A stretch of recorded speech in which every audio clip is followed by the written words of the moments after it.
Вы смотрите новости на канале Якутия-24, в студии Иван Лазаренко. И вот о чем мы расскажем в этом выпуске. Названы 3 категории пенсионеров, которым в декабре поднимут пенсии, причем выплаты будут назначены без подачи заявления. В Мирнинском районе прошло чествование многодетных мам, приуроченное к Всероссийскому дню матери. В этом году 12 ведущих ресторанов города Якутска предложат жителям и гостям столицы свои лучшие блюда якутской национальной кухни и народов Крайнего Севера в рамках фестиваля «Зима начинается в Якутии».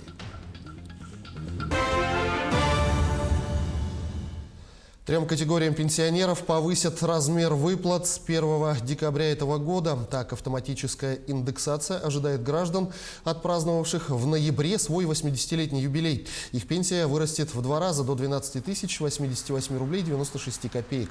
На прибавку вправе рассчитывать и те пенсионеры, которые работали вплоть до августа этого года, но уволились в последний месяц лета. С 1 декабря этого года у них будет начисляться автоматическая прибавка к пенсии с дополнительной доплатой за 3 месяца.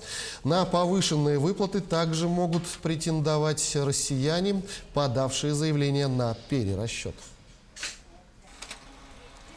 Сегодня, 28 ноября, отмечается Всероссийский день матери. Якутян с праздником поздравил глава республики Найсен Николаев. Илдархан подчеркнул, что поддержка материнства всегда была одним из приоритетов социальной политики республики. Так, за последние годы значительно выросли объемы поддержки семей с детьми, внедряются новые меры, направленные на сохранение и повышение рождаемости, совершенствуются механизмы оказания помощи. Кроме того, улучшается качество здравоохранения и образования, строятся жилые дома, современные школы, детские сады, спортивные комплексы и стадионы, модернизируются библиотеки, благоустраиваются города и села, развивается система высшего и среднего профессионального образования. В канун Дня матери в Якутской республиканской офтальмологической клинической больнице впервые выполнена операция 2 детям – 3-летнему мальчику и 4-летней девочке с диагнозом врожденная катаракта. Операции проходили под общим наркозом, каждая из них длилась менее часа. Материнские сердца были спокойны, всецело полагаясь на профессионализм якутских офтальмологов. Таким образом, благодаря высокому профессионализму и возможностям больницы, операции для детей проходили в Якутске. Семьям не пришлось ехать в Москву. Возраста у нас все-таки все люди в возрасте, поэтому, конечно, я, например, считаю, что мы здесь оказываем очень нужную. 300 тысяч рублей от Якутии к Всероссийскому дню матери получила многодетная мама из Мирного. Олеся Сапрунова воспитывает 9 детей. Деньги – это дополнение к награде «Нагрудный знак «Материнская слава» 1-й степени». Правительство республики поздравило Мирнинку дистанционно. Республиканскую награду получила и Наталья Березовая. Дмитрий Ширинский, исполняющий обязанности главы района, отметил ее нагрудным знаком имени Софьи Сидоровой за вклад в социально-экономическое развитие Мирнинского района.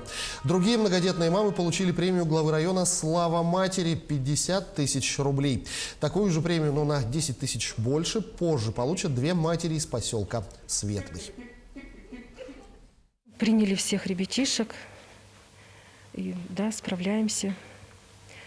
Ну, благодарим, что за поддержку дали нам средства. Ну, в первую очередь, конечно, хотим старших детей на обучение их потратить, чтобы дальше они пошли учиться, ну, и на здоровье. Накануне прошел День открытых дверей в пункте передержки животных в Якутске. Мероприятие провели под эгидой Всемирного дня домашних животных, который ежегодно отмечают в России 30 ноября.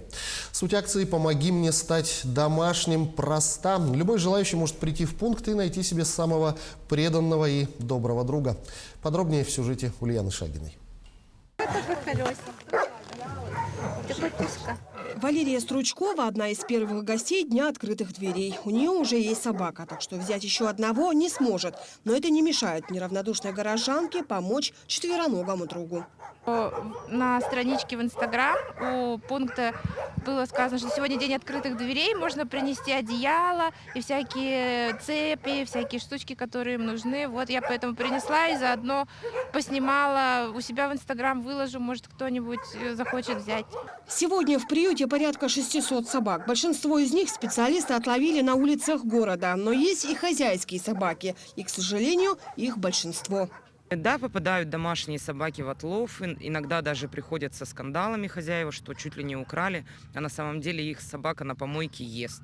Но я считаю, что это вообще как-то, как сказать, да, безответственность жесткая. Самовыгула в принципе не должно быть. В планах у работников пункта внести изменения в законодательство и внедрить систему штрафов для хозяев собак, которых поймали на самовыгуле. Такая практика дала бы видимый эффект, и собак на улицах стало бы в разы меньше. Я надеюсь, штрафы будут огромные, чтобы когда собака сбежала с цепи, сорвалась или еще что-то, чтобы хозяин впереди этой собаки бежал и понимал, что ему придется отдать крупную сумму денег штраф.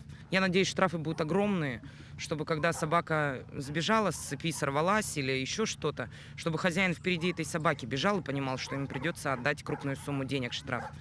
Сколько они платят? Сколько вообще? Какие-то штрафы? Штрафных санкций на сегодняшний день нет вообще, они только вот в процессе, в проекте.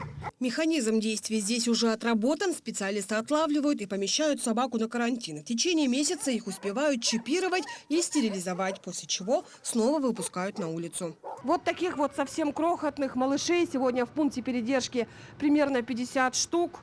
Их также выпустят на улицу примерно через полгода, если они не обретут себе хозяев. Так что подходите в пункт и подарите жизнь вот такому вот крохе. Корма для собак работники приюта стараются закупать впрок. Сухой корм разбавляется с кашей, чтобы было сытнее. В зимнее время четвероногие больше всего нуждаются в будке. На днях такие красивые домики подарила приюту одна из строительных фирм столицы, собрав их из остатков досок. И ведь каждый может сотворить такое чудо и подарить свое тепло братьям нашим меньшим. Ульяна Шагина, Артем Алексеев, Якутск.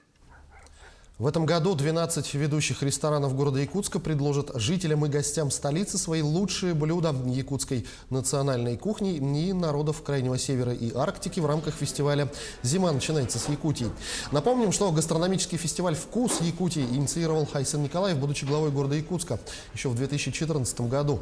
Это одно из ярких событий туристического фестиваля «Зима начинается с Якутии» и является обладателем гран-при национальной премии в области событийного туризма Russian Event Awards 2016 в номинации «Лучшее туристическое событие» в области гастрономического туризма. Подведение итогов гастрономического фестиваля состоится 5 декабря. Первую после ковидного локдауна в Москве выставку достижений вузов на Тверской 11 доверили открыть Арктическому государственному институту культуры и искусств. Графические, дизайнерские, ювелирные работы студентов и преподавателей института украсили выставочный холл Министерства науки и образования России. Атмосферу этнической выставки из Якутии оценила наш собственный корреспондент Туяра Константинова. Арктическая тема в выставочных залах Миннауки и образования России впервые была представлена в 2019 году. Очередное приглашение якутский вуз получил уже спустя 2 года. В новой экспозиции можно увидеть якутскую графику, живопись, косторезные изделия, традиционные национальные костюмы, а также экспериментальные творческие проекты с научной составляющей. Мы привезли сюда работы наших графиков, дизайнеров, художников, ювелиров, для того, чтобы показать успехи института за те 20 лет, сколько существует наш институт. И кроме того, эта выставка, мы ее приурочили к предстоящему столетию Якутской АСР. В жанре станковой графики особое внимание привлекает работа Марии Мищенко. Исследовательский проект «Русское устье. Живая нить» воспринимается зрителем как своего рода письмо из прошлого. Передает архаичный северный говор новгородских поморов, оказавшихся на севере Якутии 380 лет назад.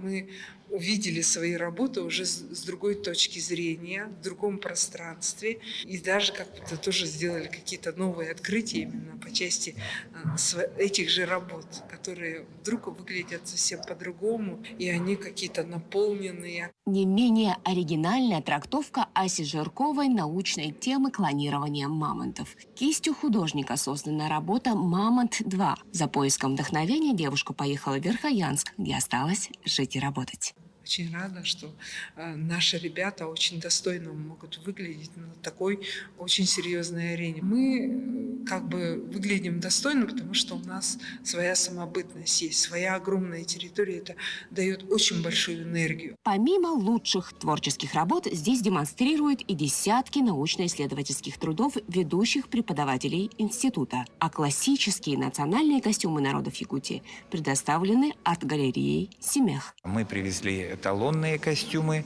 потому что был запрос отсюда, как раз показать костюмы и этнику народов Арктики.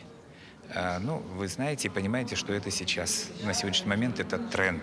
Я думаю, что он уникален и современен в какой-то мере. И он близок. Вот в Крыму я видела скифские украшения, похожие какие-то, да? Что-то есть в этом. Что-то с Россией связано, потому что русские женщины тоже носили вот такие вот украшения, шапки высокие, на голову вот эти украшения. Все это было на Руси, и поэтому это как-то перекликается, и, наверное, поэтому близко для нас. Среди вузов культуры Арктический государственный институт занимает передовые позиции в области развития креативных индустрий. Освоив цифровое пространство, якутский вуз организовал видеолекции и онлайн-выставки, чтобы зрители смогли попасть на виртуальные вернисажи даже в период пандемии, открывая яркий мир культуры и искусства народов севера России. Тугяра Константинова, Джордж Березкин, Москва. Якутский героический эпос «Нюргун-Баатур Стремительный», признанный шедевром устного и нематериального культурного наследия человечества, теперь переведен на алтайский язык. Алтайское название перевода «Нюргун-Баатыр». Накануне в Государственном собрании «Илтумен» с участием алтайских гостей прошла презентация книги. Напомним, инициативу по изданию эпоса на алтайском языке поддержало правительство Республики Алтай. Международный проект по обмену взаимными переводами эпических произведений эпоса народов мира под эгидой ЮНЕСКО был инициирован председателем якутского парламента 5-го созыва Александром Жирковым. В рамках проекта алтайский эпос «Маадай Кара» был переведен на якутский язык в 2017 году. Мы уже как бы поддерживая это очень важный проект, мы на алтайский язык перевели «Нюргун-Баатур Стремительный», а до этого наш героический эпос «Маадай Кара» был переведен на якутский язык. До этого кыргызский эпос, сейчас и Урал-Батыр башкирский переводится. Вот это и есть то, что нас сегодня объединяет, то, что нас сближает, а это наши этнокультурные корни.